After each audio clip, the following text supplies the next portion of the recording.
Have you ever met someone who seemed almost too kind to be true? This is the kind of person who always helps others, who speaks softly, who appears to be a bottomless well of patience and understanding. They are the first to volunteer, the one who remembers everyone's birthday, the person who seems to exist on a higher moral plane. But somehow, after every interaction, you are the one who walks away feeling emotionally drained, inexplicably confused, and riddled with a profound, lingering sense of doubting yourself. You start to question your own perceptions, wondering if you are selfish or ungrateful or just too sensitive, because this person is so clearly a bastion of goodness, and yet you feel bad. That feeling is not an accident. That is not kindness. That is a highly sophisticated, meticulously crafted performance of control, one that is deliberately wrapped in the unassailable disguise of compassion. Today, we are going to be uncovering one of the darkest and least discussed secrets within the spectrum of narcissism. We are exploring exactly why the angel-type narcissist, the one who builds their entire identity and arsenal of control behind a mask of empathy, boundless generosity, and unimpeachable goodness, is often far more psychologically dangerous and devastating than the loud, arrogant, or obvious narcissist that we are all conditioned to look for. The reason for this is as simple as it is terrifying, and it comes down to their choice of weapon. While the arrogant, grandiose narcissist openly destroys your self-esteem and your boundaries with the blunt force trauma of their ego, their insults, and their entitlement, the angel narcissist operates in a completely different and far more insidious manner. The angel narcissist destroys you, slowly and systematically, with guilt. They are the poison in the well, not the storm that flattens the house. Their damage is internal, systemic, and often invisible to everyone else, including for a time the victim.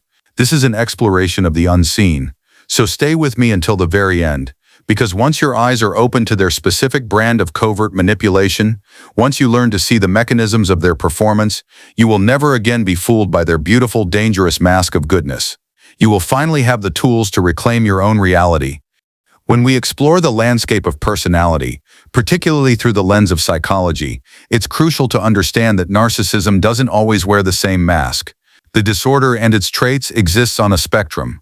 Our collective cultural imagination, reinforced by media and pop psychology, often imagines narcissists exclusively as loud, boastful, openly self-absorbed, and theatrically arrogant individuals. This is the classic grandiose type. They are the person in the meeting who dominates the conversation, the friend who can only talk about their own achievements, the partner who demands constant admiration and reacts with explosive rage when they feel slighted. Their entitlement is a billboard, and their need for attention is a foghorn. They are in their own way easy to identify. But there is another, far more subtle and often more damaging version. This is the covert or angel-type narcissist. While the grandiose narcissist theme song is "I am the best," the covert narcissist theme is "I am the most good." They may appear on the surface to be the polar opposite of the grandiose type. They present as humble, deeply sensitive, and endlessly self-sacrificing. They are the martyr, the perpetual giver, the one who wouldn't want to be a bother.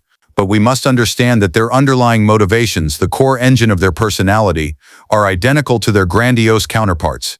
They still possess that same deep, aching need for control, admiration, and validation, but their methods for achieving it are just as manipulative, and in many cases even more so, because they are designed to be invisible. Let's look at the core difference in their communication. The arrogant, grandiose narcissist says, directly or indirectly, "I'm better than you." This is a clear, undisguised assertion of dominance. It is an act of intimidation, and you can recognize it as an attack. But the angel narcissist, the covert manipulator, says something very different. Their message, delivered through sighs, gestures, and a carefully crafted vocabulary of sacrifice, is, "I'm doing this for you. I am sacrificing my own needs for you. Therefore, you owe me." Do you see the profound difference? It is the difference between a threat and a debt. One uses overt intimidation to get their way. The other uses weaponized compassion to create a permanent, unspoken, and ever-growing emotional IOU. One controls you through fear. The other controls you through your own conscience. And that is precisely what makes them so difficult to spot. Their manipulation is designed to be invisible to outsiders and for a very long time to you. They are especially dangerous to the most empathic, conscientious, and caring people, as these are the individuals who are most susceptible to the tactics of guilt and obligation. The angel narcissist targets people who have a conscience, because people with a conscience are the easiest to control. Have you ever felt that sinking, sick feeling of guilt for simply trying to set a boundary with someone who only meant well? That is the moment the trap springs. That is the angel narcissist's favorite and most effective trap, turning your own decency into a cage. According to clinical psychologists and researchers who study covert personality types, these angel-type narcissists still share all the core traits of narcissism as defined in the diagnostic criteria: a deep, pervasive need for control, a fragile ego that requires constant admiration, and a desperate thirst for validation from the outside world. The difference is their strategy. They achieve these same goals through insidious, covert manipulation rather than overt, aggressive dominance. Their entire sense of self is built on the public and private perception of their own goodness.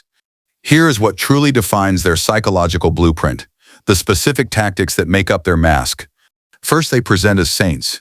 They seem to be endlessly giving, bottomlessly patient, and unshakably moral. They are the person everyone turns to, the rock of the family, the one who will drop everything to help. But this is a performance of virtue, and their acts of kindness are not altruistic. They are transactional. These acts of generosity always come with invisible strings attached. Every favor they do for you is not a gift. It is a deposit in their bank of your indebtedness. Every act of self-sacrifice becomes a future debt that they will call in, often silently, often through implication, whenever you begin to assert your independence or fail to meet their unspoken needs. Second, they crave recognition for their goodness even as they deny it. This is a critical tell. They will often say things like, "Oh, I don't need thanks, I just do it because it's the right thing to do." But you must watch their actions, not their words. They absolutely need your gratitude, your admiration, and your public acknowledgement because they need it to feel superior. Their entire self-worth is a fragile house of cards that depends entirely on being seen by everyone as the good one, the selfless one, the moral anchor. If their good deeds go unnoticed, or if someone else is praised for their generosity, the angel narcissist will seethe with a cold, passive-aggressive resentment. They will find subtle ways to punish you for your lack of appropriate gratitude, often by withdrawing their kindness and making you feel its absence. Third, they use guilt as a primary tool of control. This is their hammer. Instead of shouting, criticizing, or becoming openly aggressive, they make you feel terrible for not appreciating them enough. They weaponize their own disappointment. The most familiar phrase in their arsenal is a heavy sigh followed by, "After all I've done for you," or "It's fine, I'm just tired." It's a lot, you know, being the only one who cares. Does that sound familiar? This language isn't an expression of feeling, it's a strategic maneuver designed to make you feel instant, crushing guilt. It makes you feel selfish and cruel, forcing you to immediately retract your boundary, apologize, and rush to soothe their hurt feelings, abandoning your own needs in the process. Fourth, they hide behind virtue. This is their shield. Whether it's organized religion, a personal code of high morality, or a performance of profound emotional maturity and empathy, they use goodness as an impenetrable fortress. This shield serves two purposes. It justifies their manipulation in their own minds, and it makes them impossible to criticize. In their mind, they are always the hero. They aren't manipulating you, they are guiding you. They aren't controlling you, they are protecting you. They aren't punishing you, they are disappointed in you. This virtuous identity allows them to engage in deeply toxic behaviors like gossip, social isolation, and passive aggression, all while believing they are acting from a place of righteousness. And the scariest part of this entire blueprint, their mask is just that convincing. Even therapists, counselors, and mutual friends can be completely fooled, mistaking them for genuinely kind, selfless, and gentle souls. They are masters of impression management. When a victim finally tries to speak up about the covert abuse, they are often met with disbelief. The world sees the angel, not the manipulator, leaving the victim utterly isolated in their reality. So this brings us to the central question: why is the angel-type narcissist, the one who appears so harmless, often more psychologically dangerous than their loud, arrogant counterpart? The answer is simple: their tactics are invisible. The danger of the grandiose narcissist is like a punch to the face. It's obvious, it's external, and you know exactly who hit you. The danger of the angel narcissist is like a slow-acting poison. It's internal, it's subtle, and you may not even know you're being poisoned until your entire system is compromised. You can see arrogance, you can see rage, you can see open entitlement, but you cannot always see the insidious creeping vines of guilt, obligation, or emotional dependency as they are being planted in your mind. Their manipulation bypasses your logical defenses and targets your conscience directly. Let's break down the 3 specific reasons why this type is often far more psychologically damaging in the long run. First, you blame yourself instead of them. When an arrogant narcissist hurts you, it is crystal clear who is at fault. Their cruelty is overt. But when the angel type hurts you, they do it under the flawless illusion of kindness, care, or self-sacrifice. They hurt you by being disappointed or by being so tired from helping you. Because the source of the pain is so good, your brain creates a paradox. You start to think the problem must be you. You internalize the blame. You believe you are the one who is selfish, ungrateful, too sensitive, or always reading things the wrong way. This creates a deep, disorienting emotional confusion, a fog that psychologists call cognitive dissonance. You are trapped between two realities, the reality of the pain you feel and the reality of this person's sainthood. And that fog is a prison. It keeps you trapped, paralyzed, and constantly second-guessing your own sanity. Second, they train you to depend on their approval. This is a form of insidious emotional conditioning. Angel narcissists give love, affection, and validation conditionally. They don't love you for who you are, they love you for what you do for them and specifically for how you make them feel about themselves. They make you believe that your entire worth as a human being is inextricably tied to how grateful, how obedient, and how loyal you are to them. You are only good when you are appreciating them. You are bad when you are focusing on yourself. Slowly, without even realizing it, you start living to please them. You stop trusting your own judgment, your own instincts, and your own desires. Your entire nervous system becomes wired to anticipate their moods, to scan for their disapproval. Have you ever felt a jolt of pure anxiety, a sickness in your stomach, at the simple thought of disappointing someone who only wanted the best for you? That feeling isn't love. It's the physical symptom of profound emotional conditioning. They are masters at it. Third, they maintain a public image of perfection. Unlike the arrogant narcissist who often burns bridges and develops a bad reputation, the angel narcissist rarely gets caught. To the outside world, they are admired. They are the pillar of the community. They help at charities. They comfort others. They post inspirational quotes about kindness and empathy online. Their public-facing mask is flawless.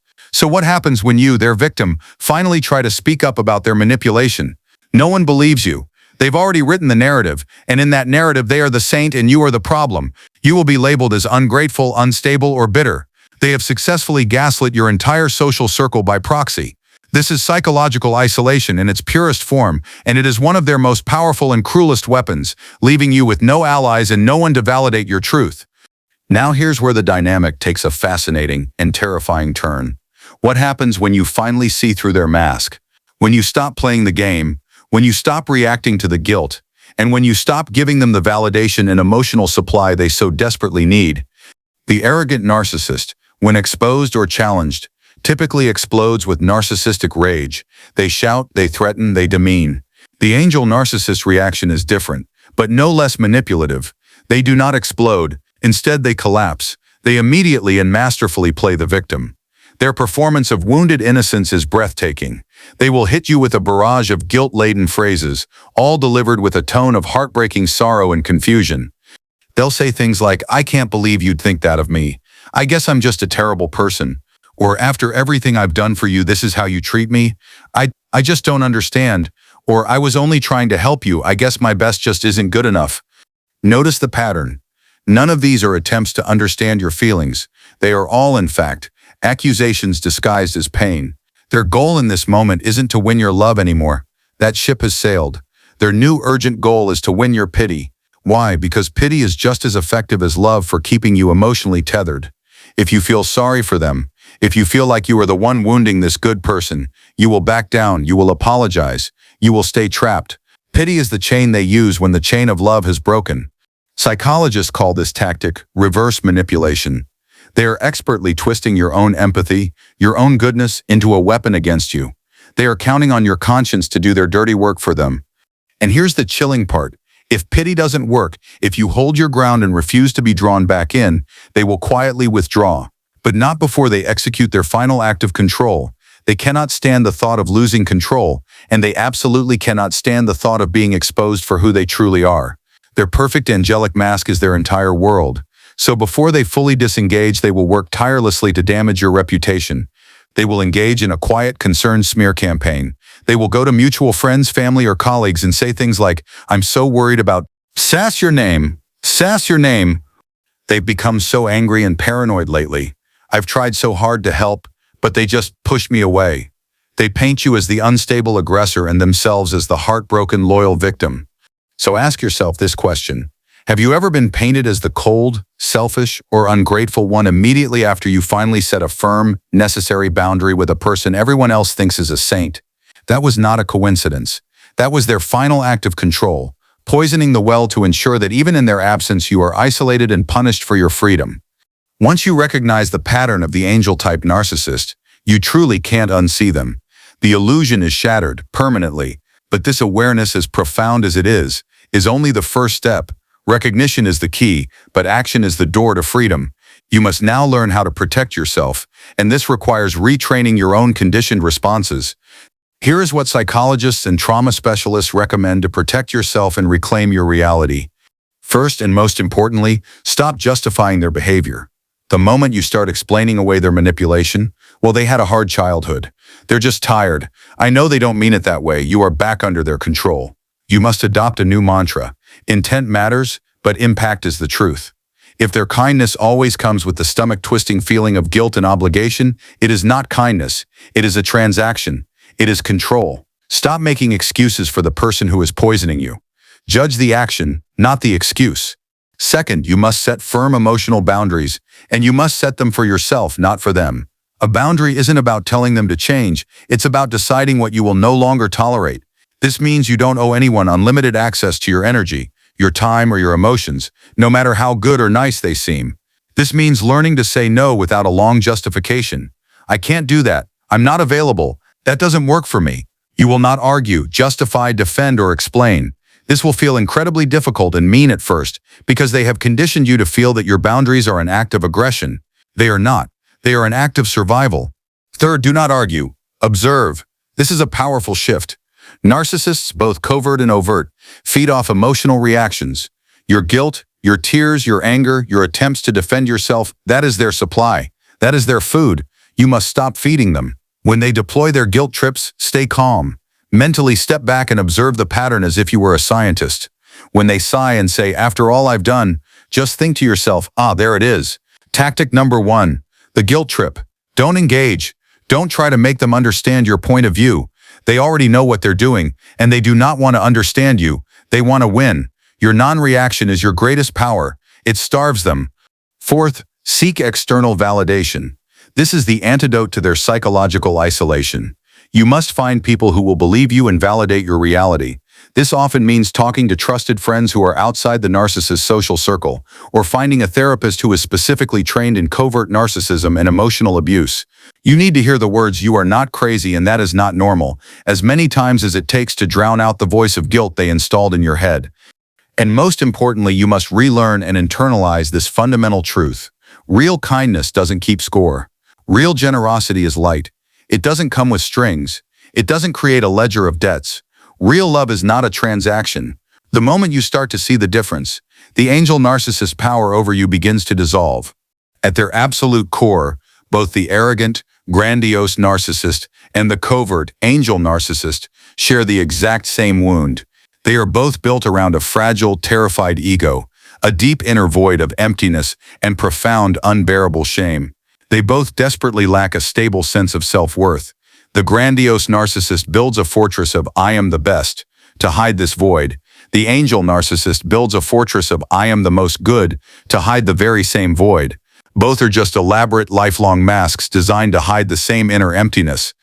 But the angel type has a difference that makes them uniquely difficult. They hide their narcissism so well under so many layers of performative virtue that even they start to believe their own lie. They have convinced themselves of their own sainthood. Their mask of goodness is their primary defense mechanism against their own shame. This is why they convince themselves that their manipulation is actually love. They believe that their control is just a form of deep care. They believe that their domination of you is just their way of protecting you from the world and from yourself. Psychologically, this makes them far more resistant to change than the arrogant type. Why? Because you cannot heal a wound that you refuse to admit exists.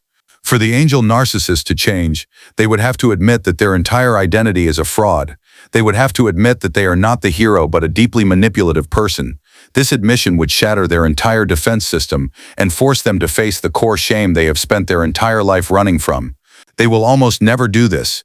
So while the arrogant narcissist burns bridges openly, with fire and rage, leaving obvious destruction in their wake, the angel narcissist poisons relationships silently from within. They are the slow contamination of the water supply. They leave behind a trail of confusion, self-doubt, and profound emotional poison. And that is why recognizing them, and recognizing them early, is everything. It is not just an act of self-awareness, it is an act of self-preservation. So the next time someone's proclaimed kindness feels heavy, when every favor they do for you feels less like a gift and more like a chain, when every compliment they give feels conditional and every act of service is followed by an unspoken bill, pause. Do not dismiss your own feelings. Look closer. Trust that feeling in your gut that is telling you something is wrong.